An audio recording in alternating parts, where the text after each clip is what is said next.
dia, meus queridos irmãos da Casa do Evangelho. Que a paz e o amor de Jesus nos envolva a todos, nos trazendo muita fé, muita esperança, muita alegria e paz aos nossos corações. Estejamos com Deus no coração hoje e sempre. Hoje, conversando com a Casa do Evangelho, o tema que nos foi proposto é conversarmos um pouco sobre a inteligência e o instinto, as desigualdades das aptidões que surgem nos seres humanos. É legal, que eu acho que vocês devem se lembrar, das primeiras histórias da Bíblia. Temos a história de Adão e Eva, com certeza. E narra, de certa forma, de diferentes versões, que Deus cria Adão do pó da terra e o põe no jardim do Éden. E diz para ele, Adão, é dito que ele pode comer livremente de todas as árvores do seu jardim, exceto da árvore do conhecimento do bem e do mal. Eles são inocentes, eles vivem livremente no paraíso, não têm consciência de si mesmo e desfrutam daquela realidade. Até o momento que vem a serpente e convence que deve comer da fruta da árvore do conhecimento do bem e do mal. E naquele momento que Adão e Eva são levados a comer da fruta, algo muda dentro deles. Porque eles viviam um período de instinto. Eles eram como os demais animais, eles não tinham inteligência, eles não tinham a razão, a moral.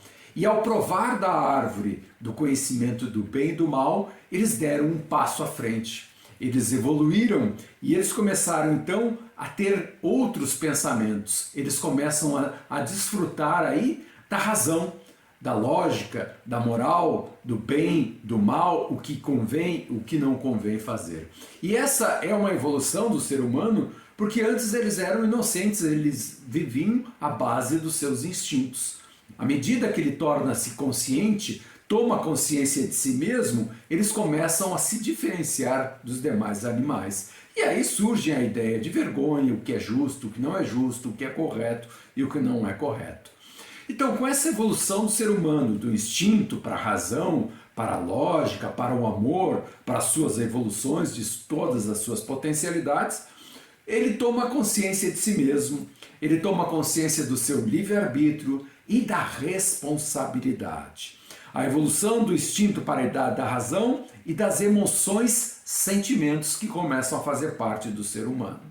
Então surge uma necessidade do aprendizado pelas suas próprias experiências. O homem é levado a acertar, a errar, a contribuir, a associar ideias e começa a descobrir e surge de uma forma definitiva o pensamento contínuo, surge a razão, surge a moral, surge a liberdade e a consequência, responsabilidade no ser humano.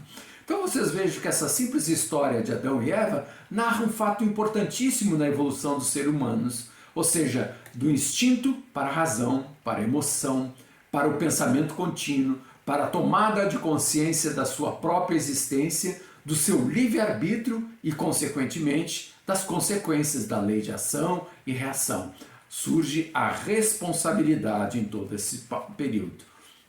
E como vocês devem estar lembrados, nós vamos encontrar justamente isso nos ensinamentos do Evangelho, nessa passagem do Evangelho que diz assim: em sua origem, o homem só tem instintos.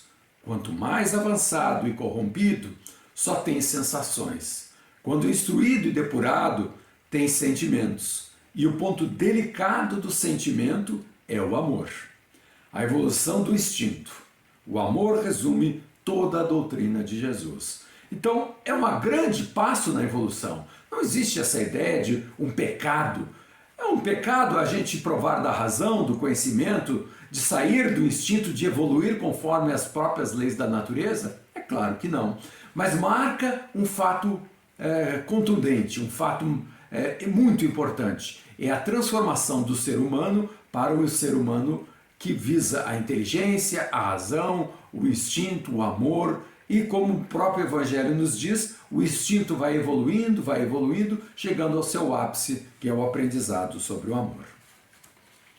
E tem importância bem grande a gente tentar distinguir um pouco essa diferença entre instinto e a inteligência. Qual é a diferença que isso se estabelece entre instinto e inteligência? Onde começa um, onde termina o outro? Nós vamos então no Livro dos Espíritos encontrar algumas respostas para essas questões. O instinto é dado como a força oculta que solicita aos seres humanos atos espontâneos, involuntários. Ele não pensa sobre isso, ele age instintivamente, tendo em vista a sua conservação, tendo em vista a sua proteção, a manutenção da sua própria existência. Nos atos instintos não há uma reflexão, não existe uma combinação de pensamentos, não existe nenhuma premeditação, ele age imediatamente, instintivamente. É assim então que a planta procura o ar, que se volta para a luz, que as raízes buscam a água no solo e que a terra realmente vai suprir elas de nutrientes. O instinto também está presente nos animais, são aquela força que garante, assegura a vida nos animais. Os cachorrinhos logo como nascem procuram mamar. Eles não precisa ninguém ensinar um cachorro que ele deve latir. Os passarinhos aprendem por instinto a voar. Eles não têm que fazer grandes cursos de aprendizado para essas questões. As cobras procuram seus ninhos, os pássaros voam, os demais animais constroem seus lares, constroem seus ninhos, os seus abrigos, ou seja, pelo instinto que a natureza toda se protege e garante a sua existência, garantindo a sua vida. Então são os instintos que garantem que os animais são avisados do que é bom fazer e do que não é bom fazer. E nós já conversamos sobre isso. Um gato sabe como tem que agir, qual a comida que ele pode se alimentar, o que ele não deve fazer, seja aqui no Brasil, seja em outros países ou em qualquer lugar do mundo. É um instinto. Um gato é um gato em todo lugar. Um cachorro é um cachorro em todo lugar. E será que o homem tem instintos também? Nós sabemos que sim. Nós reagimos com facilidade aos perigos, não é verdade? No homem, na verdade, bem no começo da vida, quando criança, quando recém-nascido, o instinto está muito alto, ele fortalece. E ele realmente, a criança nasce, quando ela tem fome, quando ela tem sede, quando ela tem algum desconforto, ela chora. E isso é um instinto que faz ela buscar a sua proteção, chamar atenção, gritar para que alguém venha socorrê-la nesses processos. Mas ela rapidamente também vai desenvolvendo outras faculdades, ela vai desenvolvendo a inteligência, ela reconhece quem é a mãe, ela reconhece o pai, ela reconhece vozes, ela começa a articular pensamentos, sorrisos, interesses, ela sorri, ela participa do mundo. Então a inteligência começa a se destacar claramente nos seres humanos, muito mais forte do que o instinto, mas o instinto está presente no ser humano. E isso também está presente até nas reações instintivas do nosso organismo, que eu não preciso fazer para pensar, não preciso pensar para acontecer. Eu quando estou com sede, não preciso pensar, estou com sede. Eu já sei que eu posso estar fazendo outras coisas, eu levanto e vou tomar minha água. Eu estou precisando das necessidades fisiológicas, eu atendo, o coração bate espontaneamente, eu respiro continuamente, eu me protejo da água porque eu sei que eu posso me afogar, eu sei que eu preciso acalmar às vezes porque eu estou muito agitado. São atos instintivos que vão nos protegendo e vão assegurando a nossa própria vida, né? Mas a inteligência, ela vai nos distinguindo, ela vai trazendo atos voluntários, atos refletidos, pensados, aprendidos do nosso passado, premeditados. Eu consigo combinar lógicas, razões, pensamentos de acordo com a oportunidade das circunstâncias que nos envolvem. E é incontestável que ele é um atributo exclusivo da própria alma. No ato maquinal, no ato espontâneo, imediato, é o instinto que domina. Mas no pensamento já existe uma reflexão, uma combinação, já existe uma elaboração dessas questões.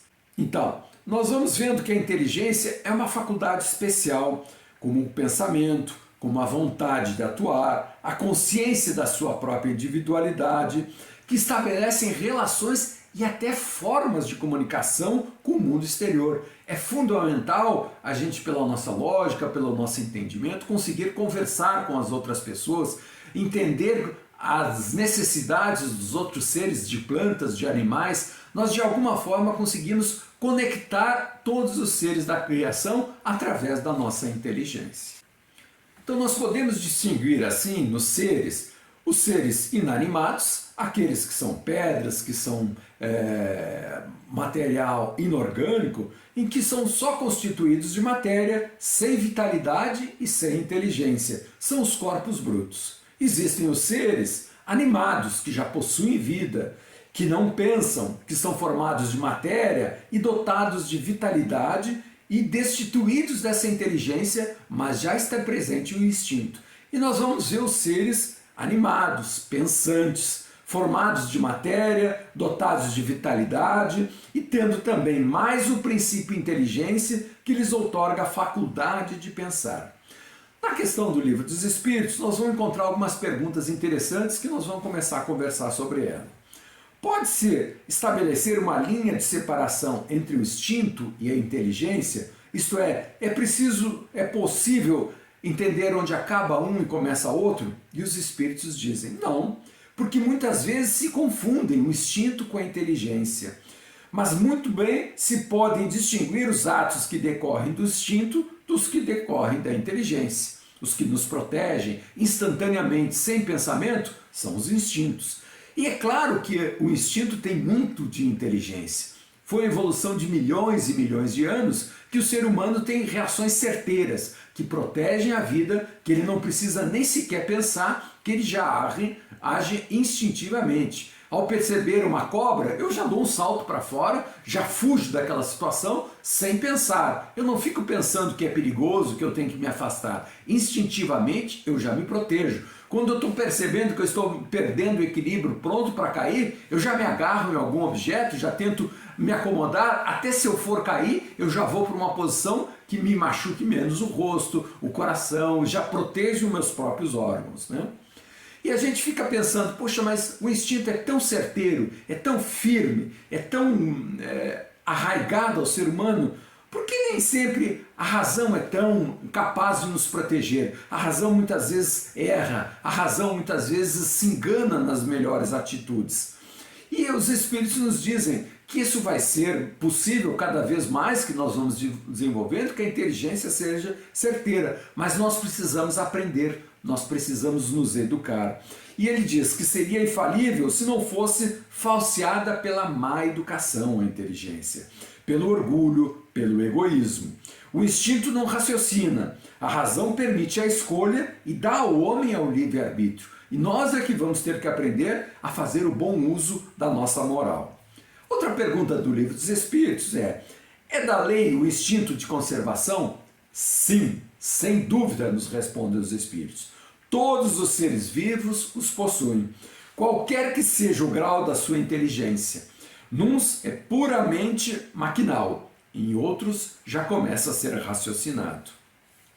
E a pergunta que se coloca, com que fim Deus colocou então em todos os seres vivos o instinto da conservação? Para proteger a vida, para garantir que nós tenhamos um longo período de vida para podermos realizar os nossos propósitos de aprendizado, de relacionamento, de crescimento, de evolução espiritual. Então o instinto nos protege para nos assegurar que nós vamos ter uma vida que nos permite crescer, florescer onde nós estamos. Outra pergunta do Livro dos Espíritos. A inteligência, então, uma propriedade comum, um ponto de contato entre os animais e os homens? Porém, os animais só possuem a inteligência da vida material. Inteligência que a gente percebe nos cachorros, nos gatos que se relacionam conosco e alguns gestos até que nos surpreendem porque já denota um pouco de inteligência. Mas no ser humano ele tem uma distinção muito forte que é fundamental. No homem a inteligência proporciona a vida moral, do que é certo, do que é errado, do que é justo, do que é injusto. Isso é uma capacidade adicional sobre essa inteligência mais material que está aí presente em todos os seres vivos de alguma forma. E a pergunta que se faz, por que Deus não outorgou a todas as pessoas as mesmas aptidões? E nós vamos ver que essa resposta reporta bem a origem. Deus criou iguais todos os espíritos. Todos nós nascemos iguais, simples e ignorantes. Mas cada um desses seres vivos se desenvolve mais ou menos rápido, conforme a sua experiência, conforme a sua vontade, conforme os seus propósitos, conforme os seus interesses, porque ele dispõe do livre-arbítrio. Aqueles que se aplicam mais se desenvolvem mais rapidamente. Aqueles que retardam vão demorar mais tempo para o aprendizado, porque nós dispomos do livre-arbítrio, da vontade com que obram, da vontade que o livre-arbítrio estabelece para cada um a sua velocidade de crescimento. Daí se nós perguntamos por que é diferente, porque cada um se dedica de forma diferente. E aquele que se dedica mais consegue fazer mais evolução nesse processo. Uma outra pergunta bem interessante do Livro dos Espíritos é da lei da natureza, a desigualdade das condições sociais. E aí nós vamos ver que os Espíritos vão dizer, não, é obra do homem e não de Deus. As injustiças, as maldades, as guerras, não é obra da criação divina, é obra do homem, com o seu egoísmo, com a sua vaidade, com o seu orgulho, que começa a tentar subjugar as outras pessoas e dominar as outras pessoas. Mas ele faz isso pelo seu livre-arbítrio. E é claro que terá consequências. É claro que ele irá aprender, irá sofrer, irá colher os frutos até fazer a sua própria evolução. Mas as injustiças, como muitas pessoas perguntam, por que Deus deixa acontecer isso? Ora, se Deus impedisse cada vez que o homem fosse fazer algo errado, o homem não desenvolveria a responsabilidade. Ele poderia fazer tudo sempre que Deus estaria evitando aquele mal maior. E ele não conseguiria aprender entre o bem e o mal, que é a origem da árvore do conhecimento que nós vimos em Adão e Eva. Provar do conhecimento, o fruto do conhecimento e da moral. A nossa evolução. Então, se Deus nos impedir, se Ele cortar o nosso livre-arbítrio, nós vamos perder a responsabilidade e não vamos conseguir fazer a evolução. Mas é claro que esse aprendizado traz sofrimentos. Então o mundo é muito desigual socialmente por causa do livre-arbítrio, das ambições, dos desejos desfreados dos seres humanos, né? E a pergunta que se faz é, puxa vida, mas será que algum dia essas desigualdades irão desaparecer? E os Espíritos nos respondem, desaparecerá quando o egoísmo e o orgulho deixarem de predominar entre os seres humanos. Restará apenas a desigualdade do merecimento, mas todos terão a faculdade, a moralidade tão desenvolvida que não deixarão outros seres passarem pelas mesmas dificuldades na vida. Será possível? E será que já existiu a igualdade absoluta das riquezas? Nós sabemos que existem diferenças na Terra imensas. Existem zonas mais frias, zonas mais quentes, zonas com maior produção, zonas áridas, desertos, zonas que produzem muitas frutas. E assim também são os seres humanos. Existem muitas desigualdades. Mas será que existiu em algum momento uma igualdade absoluta? E nós vamos perceber que isso não é possível. Não existe essa igualdade, nem nunca existiu. Porque existe uma diversidade de talentos, de oportunidades, de faculdades, de livre-arbítrios, e que muitas vezes, mesmo que se eu conseguisse botar todo mundo igual, em seguida já se desfaria essa igualdade, pela velocidade, pelo entendimento de cada um, pelo esforço, pela preguiça, pelo trabalho árduo, pelas diferenças, pela percepção e entendimento de cada um, porque todos nós somos diferentes e fazemos a nossa evolução individualmente. A responsabilidade pelo nosso crescimento, pela nossa evolução é individual. Todos nós temos o potencial de nos desenvolvermos, de crescermos e de evoluirmos plenamente. A pergunta que se faz então é, será que a Terra então vai produzir o suficiente para alimentar todos os seus habitantes quando os homens souberem administrar isso? E a resposta é sim, com toda certeza. Quando houver justiça, quando houver a lei de justiça, de amor, de caridade, com toda certeza nós vamos conseguir dividir e equalizar essas questões, trabalhando com a moral, com os nossos aprendizados que nós já fizemos ao longo da existência. Quando a fraternidade reinar entre os povos, vai desaparecer completamente essas injustiças, essas desigualdades. Vão restar as diferenças, capacidades, aptidões, mas que serão tratadas com a lei de justiça, de amor e de caridade. E é por isso que Jesus nos ensinava logo do início. Não acumuleis tesouros na terra, não tenta reunir fortunas, se apoderar da terra, porque aqui nós não vamos permanecer. O nosso destino é a espiritualidade. Então ele diz, não acumuleis tesouros na terra, porque são perecíveis. Acumulai-os no céu, onde são eternos. Entre outros termos, não ligueis aos bens materiais mais importância que os bens espirituais, e sabeis sacrificar os primeiros, os bens materiais, para buscar os bens espirituais. A caridade e a fraternidade não se decretam em leis. Não adianta nós impormos isso. Nós podemos dirigir, nós podemos limitar as liberdades e as injustiças, mas ela tem que ser nascida do coração de cada um de nós, e onde nós dominarmos o nosso egoísmo e aprendermos a fazer o bem, com toda certeza nós vamos estar a passos largos em direção aos crescimentos dos valores mais importantes para a vida espiritual.